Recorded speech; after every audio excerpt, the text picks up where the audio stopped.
पलकों की छांव में पार्ट 5 रायजादा मेंशन। अगली सुबह कमरे में हल्की धूप आ रही थी।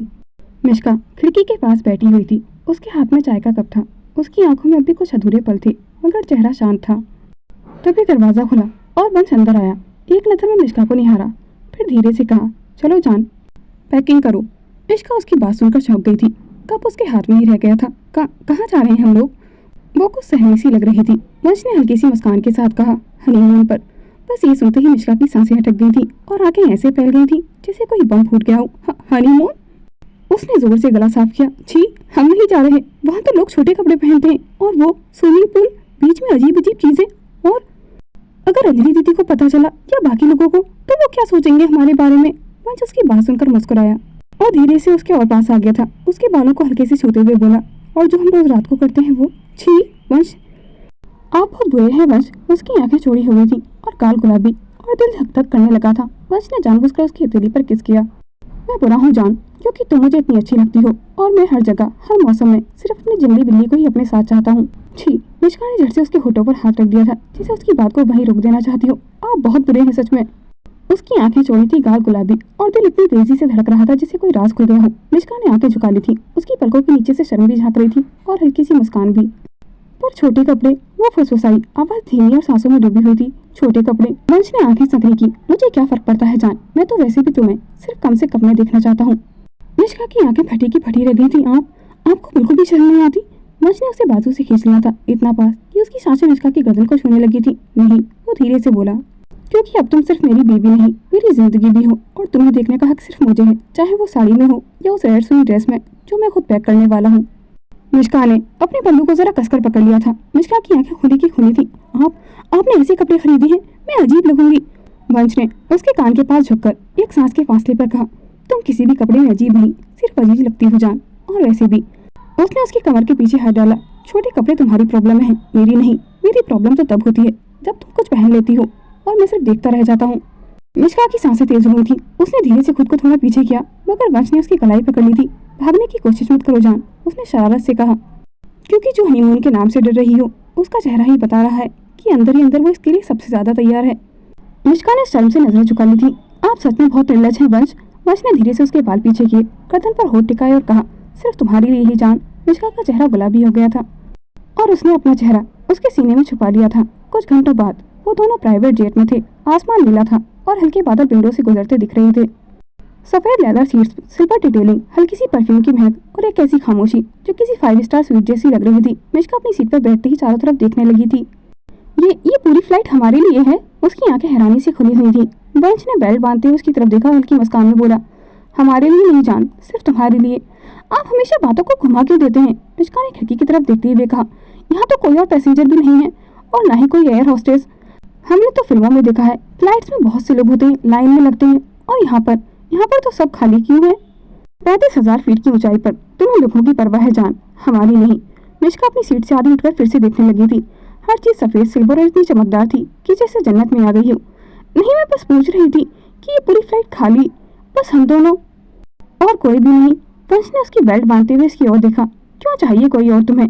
नहीं, मैं बस पूछ रही थी। वो खिड़की की तरफ देख रही थी, लेकिन उसका चेहरा बता रहा था कि दिल की धड़कन अब जरा तेज चलने लगी थी।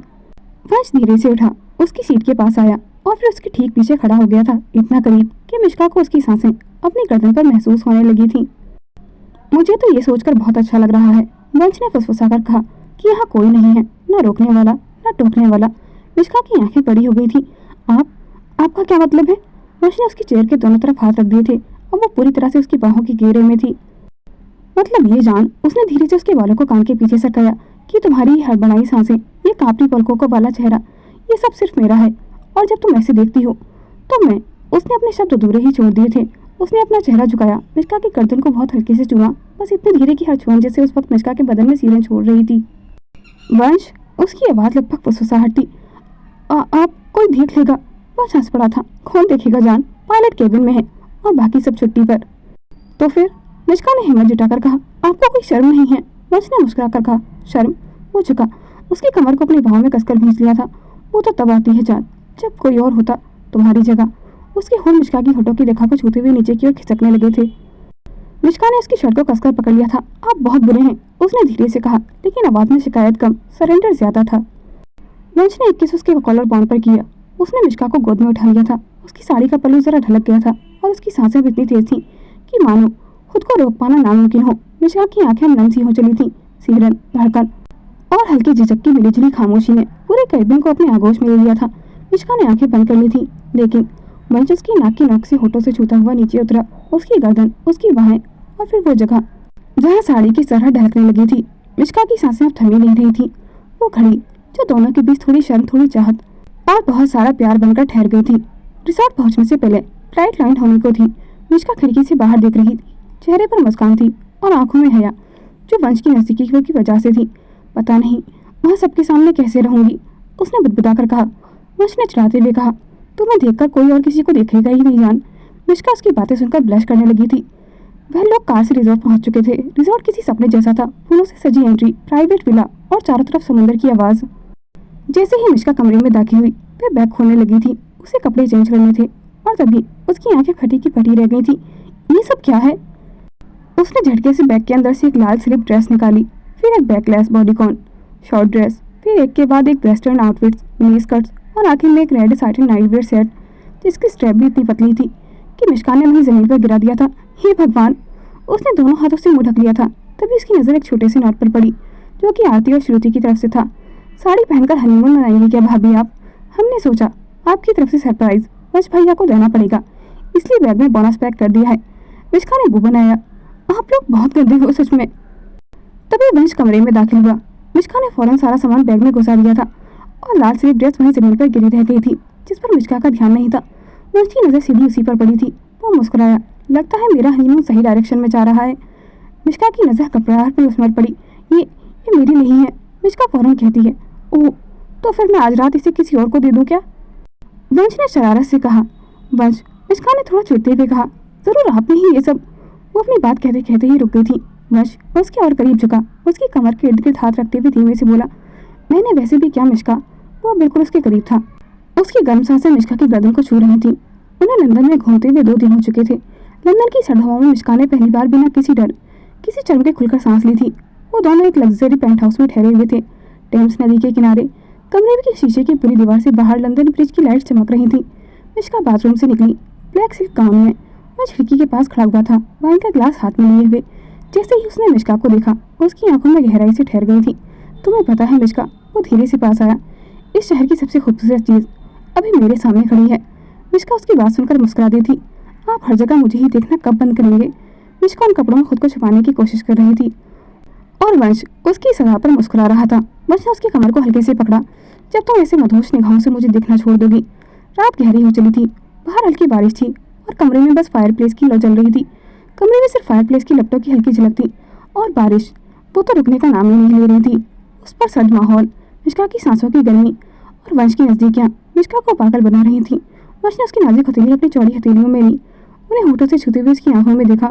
मिश्का की पलकें झुकी हुई थी, सांसें हल्की थरथरा रही थी और उसकी सिल्क गाउन की स्ट्रैप खुद उसकी नरमी से खिसकती जा रही थी। तुम कुछ कहती क्यों नहीं जान? वंश ने धीमे से उसकी ठोड़ी ऊपर की। क्या मेरी नज़दीकियों से डरती हो? मिश्का ने पलकों झपकाकर इनकार किया। वो आपके सामने शर्म। वंश ने उसके होठों को चूमते हुए उसके शब्द उसके होठों पर ही रोक दिए थे। जान, ये वक्त सिर्फ हमारा है। वंश फुसफुसाया और उसकी गर्दन पर अपने होठ रख दिए थे। उसका पहले स्पर्श से ही मिश्का को कांपने पर मजबूर कर दिया था। उसकी उंगलियां चादर के किनारे को कसकर थामने लगी थी, जैसे खुद वंश ने उसकी स्ट्रैप को पूरी तरह नीचे सरका दिया हो। उसकी उंगलियां मिश्का की पीठ पर घूम रही थीं, नीचे की ओर, बहुत धीमे मगर होश उड़ा देने वाले अंदाज में। उसकी सांसें मिश्का की स्किन से टकरा रही थीं और मिश्का की नजरें बस नीचे की ओर थीं, जैसे कुछ भी और देखना अब नामुमकिन था उसके लिए। तुम जानती भी हो, वंश की आवाज़ थोड़ी भारी थी, तुम्हें इस तरह देखना ये खुद में सिमटी हुई मुझे खुद से बाहर कर देता है। उसने मिश्का को अपनी बाहों में समेटा, इतनी नज़दीक कि अब सिर्फ गर्म सांसों और खुलते कपड़ों की आहटें थीं। मिश्का की उंगलियां भी हिचकिचा रही थीं, मगर उसकी धड़कनें हर जवाब दे रही थीं। वंश ने उसका गाउन थोड़ा और सरकाया। अब उसकी खुलती पीठ, उसके कंधे और गर्दन पर उसके होठों की गर्मी फैल रही थी। वंश ने उसे बिस्तर पर लिटाया और अगले ही पल मिश्का पर हावी हो चुका था। उसकी सांसें अब मिश्का की सांसों में समा रही थीं और उसकी उंगलियां मिश्का के हर उस हिस्से को पड़ रही थीं। गर्मी अब बिस्तर की तहों तक उतर चुकी थी। मिश्का की सांसें अटक रही थीं, उसने आंखें भींची थीं। वंश ने उसकी पीठ की हथेलियों से छुआ और पूरे बदन को सीरन सी दौड़ गई थी। इतनी नाजुक हो तुम, वंश ने उसकी गर्दन पर होठ रखते हुए कहा, फिर भी मेरे हर ख्वाब में इतनी तेज छा जाती हो। वंश ने अपना चेहरा उसकी गर्दन में छुपा लिया था और वहां से अपने होठ नीचे की ओर ले गया, कॉलर बोन, फिर उसके दिल की धड़कनों के पास जहाँ उसके बदन उसकी इजाजत से कांप रहा था। वंश की उंगलियां उसके कंधों पर फिसली, फिर चादर के भीतर उसके बदन की गर्मी को महसूस करती हुई उसकी पीठ तक उतर आई थी। मिश्का के अंदर एक धीमी सिरन उठी, और ये सब पहली बार तो नहीं था, लेकिन हर बार की तरह मिश्का पर उसका असर और भी ज्यादा तीव्र था। वंश ने धीमे से कहा, उसके कान के पास, क्या मैं तुम्हें छू सकता हूँ जान, तुम्हारी रजामंदी के साथ। मिश्का ने हाँ में हल्का सा सिर हिलाया और उसकी हथेलियां वंश की कलाई पर कस गई थीं, जैसे उसे और पास खींच रही हों। अब चादर की सरहदों में सिर्फ उनकी सांसों की भाषा थी, जिसमें ना तो कोई शर्म थी और ना ही कोई हिचक, बस दो रूहों का मिलन था। सुबह काफी देर की हो चुकी थी। कमरे की रोशनी अब धीमी सुनहरी हो चली थी। बाहर बारिश थम चुकी थी। वंश बिस्तर पर सिर टिकाए चुपचाप उसे देख रहा था। उसके चेहरे पर अब भी नींद की हल्की सी पंचाई थी। उसकी पलकों की झिलमिलाहट जैसे कोई ख्वाब अब भी पकड़ने की कोशिश कर रही हो। बाल को सुलझे हुए थे, कांधों पर बिखरे, और चादर उसकी गर्दन से थोड़ा नीचे सरकी हुई थी। वंश की नजरें उसी जगह पर ठहरी हुई थी जहाँ रात से गर्माहट अभी छूटी नहीं थी। उसने बहुत धीरे से मुस्कुराकर खुद से कहा, इतनी बार साथ हुए हैं, फिर भी हर सुबह यूं सिमट जाती हो जैसी पहली बार छुआ हो तुम्हें। वो थोड़ा और उसके पास खिसकाया था, उसके चेहरे के पास। उसकी सांसें मिश्का के गालों को हल्के से छू रही थी। उसने एक उंगली से मिश्का की बिगड़ी हुई लट हटाई और नजरें उसके होठों पर जा टिकी थीं। तुम्हारी ये आदत मुझे हर बार फिर से तुम्हें चुराने को मजबूर कर देती है। वंश ने उसकी गर्दन पर अपने होठ रख दिए थे, बहुत धीमे, जैसे नींद में डूबे हुए एहसास को जगा रहा हो। मिश्का की पलकों ने हल्की सी हरकत की। वो हल्के से कुनमुनाई और चादर को कसकर भींच लिया था। खुद में और भी ज्यादा सिमट गई थी। उसके गाल अब गुलाबी हो रहे थे। वो अपनी आंखें नहीं खोल रही थी, लेकिन सब जानती थी। वंश की मुस्कान और गहरी हो गई थी। उसने फुसफुसाकर कहा, अब भी इतनी शर्मजान मिश्का, ये रात हमारी थी और ये सुबह भी। वो थोड़ा और झुका, उसकी पीठ पर हथेली सिरकाई और उसके कान के पास होठ रखकर धीमे से बोला, या फिर मैं तुम्हें फिर से छू लूं ताकि तुम जागो नहीं, बस कांपो मेरी बाहों में। मिश्का ने उसकी बाहों को हल्के से पकड़ा। वंश, उसकी आवाज़ टूटी हुई थी, उम्मीदी हुई। वो उसके गले के पास आ चुका था, जहाँ उसकी धड़कनें और भी तेज थीं। प्लीज मुझे यूं मत देखिए, उसने धीरे से कहा, आंखें भींचे हुए। क्यों? वंश ने मुस्कुराकर उसकी गर्दन पर अपनी नाक रगड़ी। तुम्हें ऐसे देखने से ज्यादा खूबसूरत कोई सजा नहीं चाहिए मुझे। अब मिश्का ने थोड़ी सी हिम्मत करके अपनी आंखें खोली। वंश की आंखें बिल्कुल उसी पर टिकी थीं, गहरी, पजेसिव और चाह से भरी हुई। अब बस भी कीजिए, मिश्का ने फुसफुसाकर कहा, आपका यूं देखना सब कुछ फिर से शुरू करवा देगा। मैं आपको अच्छे से जान गई हूँ। वह झुका और धीरे धीमे से कंधे पर किस किया। तो कौन कह रहा है जान कि सुबहें सिर्फ जागने के लिए होती हैं। एक हफ्ते बाद रायजादा मेंशन। लंदन की सर्द हवा और रोमांटिक रातों से लौटने के बाद वंश और मिश्का रायजादा मेंशन की सीढ़ियां चढ़ते हुए एक सुकून भरी मुस्कान के साथ एक दूसरे को देख रहे थे। उनके हाथों में शॉपिंग बैग्स थे और चेहरे पर प्यार भरी मुस्कान थी। लेकिन जैसे ही दरवाजा खुला, सामने दादी माँ खड़ी हुई थी, एक अजीब सी सख्त मुस्कान के साथ। मिश्का जैसे ही अंदर आई, उसने हल्के से झुककर प्रणाम किया, नमस्ते दादी माँ। लेकिन अगले ही पल जैसे ही वो खड़ी हुई, चटाक एक जोरदार थप्पड़ मिश्का के गाल पर पड़ा। वंश की आंखें फैल गई थी। दादी! मिश्का अपना चेहरा थामे दंग रह रही थी। वो समझ ही नहीं पाई थी कि अभी क्या हुआ। वंश झट से उसके पास आया। आपने उसे क्यों मारा दादी? दादी की आंखों में ज्वाला थी। पूछ इस लड़की से, किसका पाप अपने पेट में लेकर घूम रही है? वंश उनकी बात सुनकर सन रह गया था। क्या? दादी ने आगे कहा, अभी शादी को 2 महीना भी नहीं हुए हैं और ये 3 महीने की गर्भवती है। क्या तुम्हें पता नहीं चला? कितनी चालाकी से इस लड़की ने अपने पाप को रायजादा खानदान का नाम देने के लिए तुझसे शादी की। मिश्का पीछे हट गई थी, जैसे उसके पैरों से जमीन खिसक रही हो। नहीं, ये सच नहीं हो सकता। वो बड़बड़ाई। मैं कैसे? दादी माँ, ऐसा झूठ मत बोलिए, हमने कभी कोई पाप नहीं किया।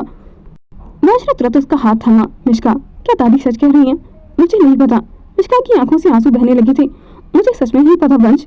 मैं हॉस्पिटल तो गई थी अंजलि दीदी के साथ। मेरी तबीयत कुछ दिन से ठीक नहीं थी। तभी दादी ने एक रिपोर्ट हवा में लहराई। ये मेडिकल रिपोर्ट आज सुबह मेरे हाथ लगी है और इस पर जिस डॉक्टर के साइन है वो कोई और नहीं, डॉक्टर अंजलि है। इन्हें तो तुम अच्छे से जानते हो ना वंश?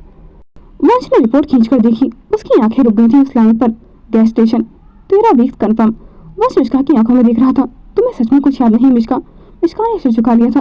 मैं सिर्फ इतना जानती हूँ कि मैंने कभी किसी और को नहीं छुआ सिवाय आपके वंश। वंश ने गहरी सांस ली। मिश्का की आंखें अभी भी आंसुओं से भरी हुई थी और गाल पर पड़े थप्पड़ की गर्मी अब तक जल रही थी। दादी अभी भी अपनी जगह पर अड़ी हुई थी। बेशर्म लड़की, अपनी हरकतें छुपा रही है। रायजादा खानदान की इज्जत को नीलाम करने आई है तू।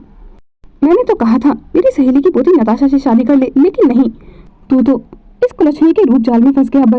बस कीजिए दादी। वंश की आवाज बम की तरह गूंजी थी। सब चौंक गए थे। उसके चेहरे पर गुस्सा और दर्द का मिला जुला तूफान था। आप जानना चाहती हैं सच्चाई? तो सुनिए। वंश ने अपनी गर्दन घुमाई और सीधे दादी की ओर देखा। जिस बच्चे को लेकर आप शक कर रही हैं वो बच्चा मेरा है। क्या? दादी हक्की बक्की रह गई थी। हाँ, और आपको वो रात तो अच्छे से याद होगी ना, जब आपने जानबूझकर नताशा को मेरे कमरे तक पहुंचाने की कोशिश की थी। ताकि मैं उससे शादी के लिए हाँ कर दूं। दादी का चेहरा फीका पड़ने लगा था। लेकिन आप एक बात भूल गई, उस रात नताशा नहीं, मिश्का मेरे कमरे में थी और मैं तो नफरत से भरा हुआ था। मुझे लगा ये सब आप ही की प्लानिंग का हिस्सा है, इसलिए मैंने जो किया। उसकी आवाज़ लड़खड़ा गई थी। मैंने अपनी हदें पार कर दी थी और बाद में जब अंजलि दीदी को ये सब पता चला तो उन्हें पता लग गया कि मिश्का को तो उस रात का कुछ भी याद नहीं। वो बेहोश थी, बेसहारा थी और मैं उसके साथ जुल्म कर चुका था सिर्फ आप ही वजह से। उसे तो ये भी याद नहीं कि वो उस कमरे में कैसे पहुंची थी। और ये बच्चा किसी का बाप नहीं, मेरा खून है। और अब मिश्का मेरी पत्नी है तो मैं किसी को भी उसकी इज्जत पर उंगली नहीं उठाने दूंगा, आपको भी नहीं। वंश ने मिश्का का हाथ थामा। अब इस घर में अगर कोई से चोट पहुंचाएगा तो मुझसे सीधा सामना करना होगा। मिश्का फटी फटी आंखों से उसे देख रही थी। एक तरफ उसका दिल टूट चुका था, दूसरी तरफ वंश की सच्चाई में उसकी सांसें रुक गई थी। आपने अपने बाप को छुपाने के लिए हमसे शादी की छूटें मारी। आप जैसे बड़े खानदान के सामने हमारी औकात ही क्या है। मिश्का की सांसें थमसी गई थी। उसकी आंखें वंश के चेहरे पर थी। उसका भरोसा टूट चुका था। वो एकदम शांत हो गई थी। फिर अचानक बिना कुछ कहीं मुड़ गई और सीढ़ियां चढ़ने लगी थी। वंश उसकी इस हरकत पर चौंका। मिश्का सुनो तो सही। वो उसके पीछे भागा। दरवाजा खुलते ही मिश्का दरवाजा बंद करने लगी थी, मगर तभी वंश ने उसे रोक लिया था। मिश्का रुक जाओ, मेरी बात तो सुनो। उसकी आवाज में डर था। उसे डर था कि कहीं ये दूरी हमेशा के लिए न बन जाए। मिश्का ने धीमी आवाज में कहा, क्यों आई है मेरे पीछे? कोई जवाब बचा है आपके पास? वंश ने आगे बढ़कर उसका हाथ पकड़ना चाहा, मगर मिश्का ने झटका दे दिया था। किसी बात का हक नहीं है आपको, क्योंकि आपने हमें अपनाया है, या इसलिए क्योंकि आपने जो किया उसके लिए खुद से नफरत की। वंश कुछ कहने ही वाला था कि वो खुद ही फूट पड़ी थी। आपने हमें सिर्फ इसलिए अपनाया ताकि अपने पाप को छुपा सके, ताकि आपका ज़मीर आपको हर दिन काट ना सके। नहीं मिश्का, उसने उंगली से इशारा किया। हम कुछ नहीं सुनना चाहते वंश। हम पागल थे जो अपने सपनों से ऊपर किसी को चाह बैठे। हमें लगा था एक दिन आप हमें भी उस इज्जत से देखेंगे जैसे किसी पत्नी को देखा जाता है। उसकी आवाज़ कांपने लगी थी। पर नहीं, हम तो बस आपकी गलती की ढाल थे, एक सौदा थे, 2 करोड़ का सौदा। मिश्का, वंश ने फिर से उसका नाम पुकारा, मगर वो जमीन पर बैठ चुकी थी। हमसे कभी कोई प्यार नहीं करता और हमने भी कभी किसी से उम्मीद नहीं की थी, पर आपने हमें वो उम्मीद दी थी और फिर उसी उम्मीद को कुचल दिया। उसकी आंखों से आंसू लगातार बह रहे थे। हमें माफ कर दीजिए छोटे मालिक। आज खुन्नों के बल उसके सामने बैठ गया था। प्लीज, मैं सच में बदल गया हूँ मिश्का। मैं तुमसे दिल से प्यार करता हूँ। मिश्का की हंसी कड़वी थी। प्यार शब्द कह देने से सब सही नहीं हो जाता। आपको प्यार करना तो पहले हमारी इज्जत लौटाइए, हमारे आंसू, हमारा यकीन, क्या वो वापस ला सकते हैं आप? मिश्का ने अपना हाथ उसकी हथेली से खींच लिया था। अब हमें अकेला छोड़ दीजिए, मैं तुम्हें कभी अकेला नहीं छोड़ूंगा, समझी? जो हुआ वो एक गलती थी, पर मैंने सच्चे मन से तुम्हें अपनाया है, कभी अपनी गलती का दोष समझकर नहीं। कमरे में मिश्का जमीन पर बैठी थी। उसके कंधे कांप रहे थे, आंसू थमने का नाम नहीं ले रहे थे। उसके चेहरे पर वही टुटन थी जिसे शायद शब्दों में बयान करना भी नामुमकिन था। तभी पीछे से किसी के कदमों की आहट हुई। मिश्का, अंजलि दीदी उसके आसपास आ चुकी थी। घुटनों के बल बैठकर उन्होंने झुककर उसे अपनी बाहों में ले लिया था। दीदी, मिश्का बुरी तरह रोने लगी थी, जैसे उसके भीतर की सारी तकलीफ बहकर निकल जाना चाहती हो। बस चुप हो जाओ, मैं जानती हूँ सब बहुत ज्यादा है, लेकिन जो तुम सोच रही हो ना वो अधूरा सच है। मिश्का ने धीरे से उनका कंधा थामा। हिचकियों के बीच बोली, दीदी, मैं एक सौदा थी ना, है ना? 2 करोड़ का सौदा। मेरी कोई अहमियत नहीं थी ना दिल की, ना आत्मा की, सब कुछ झूठ था ना दीदी। मुझे लगा बस बहुत ज्यादा गुस्सा करते हैं, इसलिए आपने उनसे मेरी शादी कराई है। बिल्कुल नहीं मेरी जान, सच ये है कि हाँ, शुरुआत में सब कुछ एक डील था, लेकिन उस सौदे में सबसे पहले जिसका दिल टूटा था वो वंश था। वंश ने चौंक कर देखा, जिसे उसकी सच्चाई अंजलि दीदी खोल रही थी। उसे तब भी एहसास नहीं था कि वो तुमसे प्यार कर बैठा है, लेकिन जब उसे समझ आया तब उसने पूरे दिल से तुम्हें अपनाया। और खुद ही सोचो, अगर वो चाहता तो दादी की पसंद की लड़की से शादी कर सकता था। और तुम तो उस रात को हर चीज भूल चुकी थी। अगर उसे तुमसे प्यार ना होता तो वो तुमसे शादी ही क्यों करता? और रही बात 2 करोड़ रुपए की, तुम्हारी मामी जी बहुत लालची औरत थी। अगर हमने उन्हें पैसों का लालच ना दिया होता तो वो कभी तुम्हारी शादी नहीं होने देती। मिश्का की सांसें थमसी गई थी, आंखों से आंसू बहते रहे थे, लेकिन अब उनमें उलझन थी। अंजलि दीदी ने मिश्का की हथेली से हिलाई और फिर उसका माथा चूमा। मैंने जो कहना था कह दिया, अब जो बाकी है वो तुम्हें खुद वंश ही समझाएगा। उन्होंने खड़े होकर एक नजर वंश की ओर देखा, मगर उसने बहुत कुछ कह दिया था। अब उसे तुम्हारी जरूरत है, ये इशारा साफ था। वंश ने हल्का सा सिर लाया। अंजलि दीदी कमरे से निकल गई थी और दरवाजा धीरे से बंद हो गया था। कुछ पल सन्नाटा रहा। मिश्का ने आंसू पहुंचे, मगर चेहरा अभी भीगा था। वो अपनी जगह से उठने लगी थी, लेकिन कदम जैसे जकड़ गए हों। वंश वहीं बैठा था। उसकी नजरों में ना कोई दबाव था, न सफाई बस इंतजार था। तभी मिश्का की धीमी सी आवाज आई, आप सच में मुझसे प्यार करते हैं ना? वंश की भौहें हल्की सी उठी, हल्के से मुस्कुराया। फिर थोड़ा झुककर बोला, उसकी आंखों में झांकते हुए, रात को कोई कमी लगी हो तो बताओ, फिर से समझा दूं। मिश्का की आंखें चौड़ी हो गई थी, चेहरा सुर्ख हो गया था। वो हल्के से घबराई और नजरें चुराने लगी थी, जैसे वो समझ गई थी कि वंश क्या कह रहा था। वंश और पास आ गया था। उसकी ठोडी हल्के से उंगली से उठाई। देखो तो सही, जो सवाल पूछ रही हो जवाब तो तुम्हारी आंखों में है जान। अगर मैं प्यार न करता तो क्या तुम्हें यूँ देखता? मिष्का की सांसें अनजाने में ही तेज हो गई थी। दिल धड़कने लगा था, पर उसने कुछ कहने की कोशिश की, मगर वंश ने उसकी हथेली थाम ली थी। अब कोई परवाह नहीं मिष्का, अब जो है वो सिर्फ तुम और मैं हूँ, और बीते हुए लम्हे नहीं, आने वाले वो हर दिन जो तुम्हारे साथ जीना चाहता हूँ पूरे हक से। वंश ने मिष्का को हल्के से सीने से लगाया। उसकी उंगलियां अब भी उसकी हथेली को थामी हुई थी। कमरे में कुछ पल बिल्कुल शांत भी थे, सिर्फ धड़कनों की आवाज़ थी। फिर वंश ने मुस्कुराते हुए उसके बालों को पीछे किया और धीमे से बोला, और अब तुम रोना बंद करो, समझी? वो थोड़ा झुका और उसके पेट पर नजर डाली और फुसफुसाया, हमें अपनी वंशिका का भी तो ध्यान रखना है। मिष्का ने चौंक कर उसकी तरफ देखा। वंशिका, उसकी आंखें गोल हो गई थी, चेहरे पर हैरानी और हल्की सी मुस्कान थी। आपको कैसे पता बेटी होगी? वंश ने शरारत से आंखें छोटी की, क्योंकि मैं चाहता हूँ कि बेटी हो बिल्कुल तुम्हारी जैसी, प्यारी, नाजुक और जिद्दी, ताकि जब भी वो मुझे घूरे और बोले पापा, तो मैं भी तुम्हारी तरह ही पिघल जाऊँ। मिष्का की आंखें नम थी, मगर ऊपर में चमक थी। उसने धीरे से वंश की उंगलियां थाम ली थी और हल्की से मुस्कुराई, तो क्या मैं भी कभी आपको ऐसे घूरती हूँ? वंश हंस पड़ा था। हर रोज हर घड़ी तो तुम मुझे घूरती हो, मैं जब भी जरा तुम्हें टीज करता हूँ। मिष्का ने शरारत से आंखें सिकुड़ते हुए कहा, मैं तो कभी ऐसा नहीं करती, आप तो। वंश ने उसे थोड़ा और पास खींचते हुए फुसफुसाया, मैं तुमसे बहुत प्यार करता हूँ जान। कमरे में एक मीठा सन्नाटा भर गया था, जहाँ आंसुओं की जगह हल्की सी हंसी थी और हर जख्म पर प्यार का मरहम रखा जा चुका था। 3 साल बाद सांझ की सुनहरी धूप हरियाली पर झिलमिला रही थी। फव्वारे के पास गुलाब महक रहे थे और पंछियों की चहचहाहट में एक अजीब सी शांति घुली हुई थी। एक छोटी सी बच्ची वंशिका घास पर दौड़ रही थी। उसके घुंघराले बाल चेहरे पर उड़ रहे थे और उसकी हंसी हवा में घुल रही थी। मिष्का दूर खड़ी उसे देख रही थी। उसके चेहरे पर एक सुकून था, जैसे हर आंसू के बाद मुस्कान ने उसे घर बना लिया हो। तभी पीछे से दादी माँ की आवाज़ आई, बिल्कुल अपने पापा जैसी है, पर मुस्कान तुम्हारी है। मिष्का चौंक कर मुड़ी। दादी माँ उसके पास ही खड़ी थी, हाथ में ऊन और 2 बुनाई की सिलाइयाँ लिए हुए। वो वंशिका के लिए कुछ बोल रही थी। दादी माँ, मिष्का की आवाज़ में अब भी थोड़ी झिझक थी। दादी ने उसकी तरफ देखा, बहुत देर कर दी मैंने बेटा, पर अब जब मैंने अपनी भूल समझी है तो उसे सुधारे बिना मुझे चैन नहीं मिलेगा। फिर उन्होंने आगे बढ़कर अपने कांपते हाथों से मिष्का के सर सहलाया। माफ़ कर दे बेटी मुझे, मैंने तुझे समझने में बहुत देर कर दी, लेकिन अब तो सिर्फ मेरी बहू नहीं बल्कि बेटी भी है। मिष्का की आंखें भर आई थी। उसी पल वंश पीछे आकर खड़ा हो गया था। एक हाथ में वंशिका का टेडी बियर था और दूसरे में अपनी पत्नी के लिए गुलाब के फूल थे।